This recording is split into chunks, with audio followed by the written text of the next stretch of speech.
So people have asked me before, why do I go after conservatives? Why do I do this thing where I desperately like attack grifters? Why do I consistently say that their ideas are bad faith, their conversations aren't worth listening to, and you shouldn't invest your time into it? So I'd like to do a little dive with this thing called the Grayzone, and I want to talk to you about what certain points they make and why I've been doing what I've been doing for the past couple of months. Because I can definitely understand it looks like a straight up assault on people for having a thought. There's a problem with having a thought, and I really want to land that today as the final segment, because I feel like it's something that needs to be clarified if I'm going to grow an audience, and if I'm going to have a stance, and if I'm going to be on panels, and if I'm going to be talking and say that people should listen to me. Perhaps this is what we should be doing. I feel like my teeth are fucking clacking all the time. I got this filling, and it's like I got a whatchamacallit, a root canal, and I got the my God, think of the word, Marquise. You went through all of this to get it. I got the cast, the thing. Oh my God. It's not an implant. It's anyway, I'll think of the word. I don't know why I just blanked on the word. Crown. I got a crown. Thank you. That's what I was looking for. All right, so let's talk about it. Professional liars, conspiracy theorists, and old-fashioned fanatics have existed since the dawn of civilization. But in a digital age where clicks are driven by outrage and sensational headlines like what we just covered, these bad actors find themselves in possession of a megaphone with global reach that has never before been seen in human history. But not all grifters and yellow journalists are created equal. That is to say, in media platforms prone to consolidation driven by outrage, the most extreme voices have a tendency to dominate the field. The game of exaggerations, baseless accusations, and dictator apology for cash and clout has become increasingly dominated by a small and particularly unhinged group of smear merchants who boast a cultist group of very online and very aggressive followers. These electronic minions of misinformation spread the exaggerations, denials, and half-truths they receive from their grifter masters with evangelical zeal and an apparent imperviousness to facts or reality. Enter Grayzone, a supposedly leftist crew of journalists with opaque financing and Russian support. This all-caps charge against responsible journalism and blah blah blah. And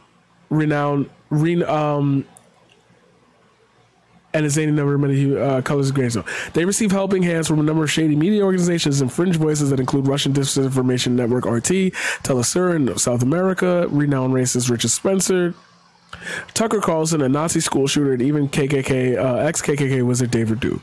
Though they claim the right from the left, the digital fog machine defies political boundaries, sounds like Tim Pool, incorporating anti-Semitic smears about Soros that have white supremacist origins, genocide denial tricks pioneered by European fascist parties, and he always discredit or insult rather than respond to fact tactics of sociopaths like Alex Jones.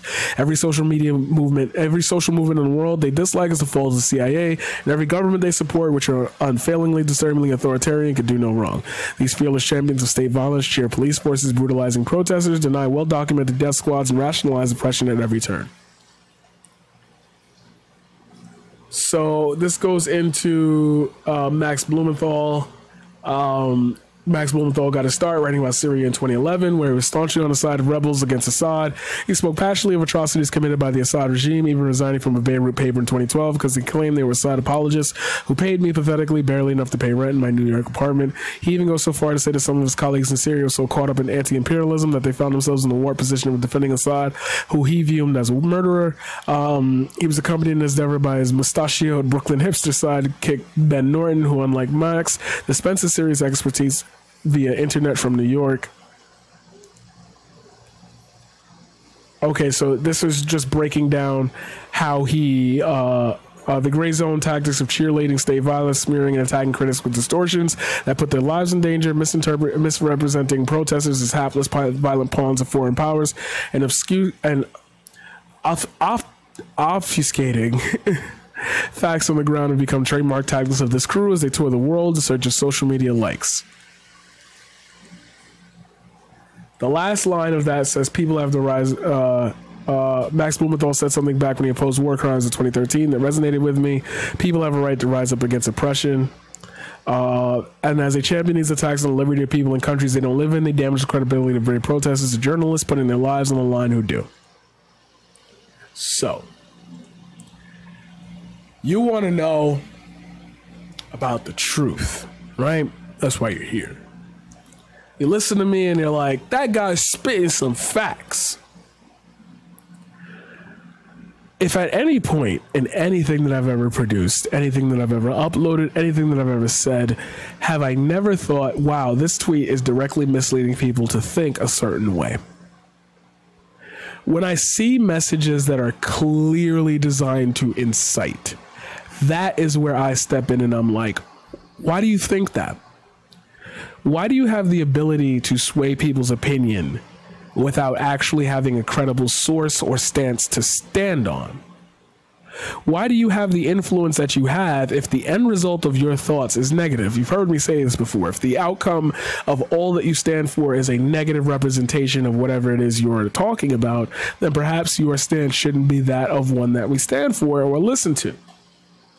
They've got way more pull than me. I've seen people in my YouTube comments say, Steven Crowder would destroy you in a debate, or Candace Owens would eat you alive. And it's like, are you sure?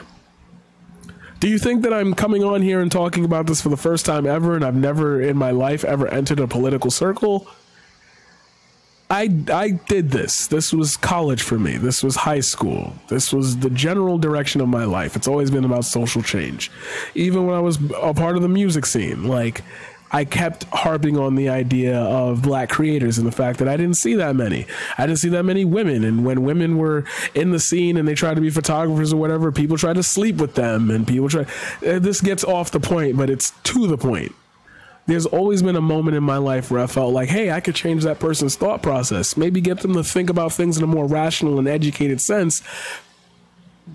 Or I should say nuanced sense. I don't want to go with the education because everybody's education is different and there is no marker for how much you know or how much you should know. Everybody's life is different and everybody has the right to their own opinion. I'll never stop that. But when your opinion is guided by those who have bad faith intentions, you are starting from you're starting from a couple feet backwards.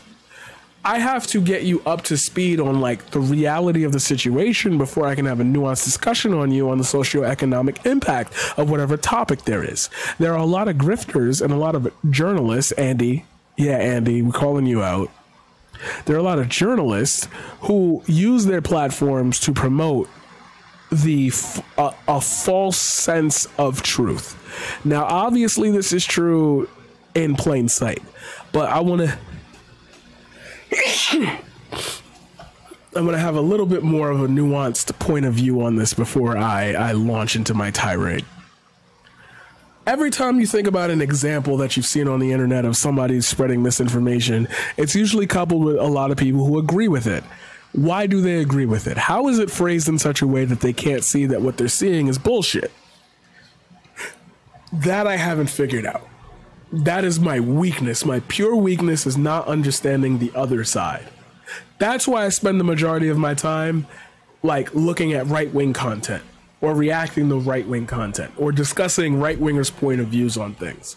Because by default, just listening to them and absorbing it in my own head and trying to make rational sense of the points that are trying to be made leads me to believe I would never be a conservative. I would never be a Republican. It doesn't fit.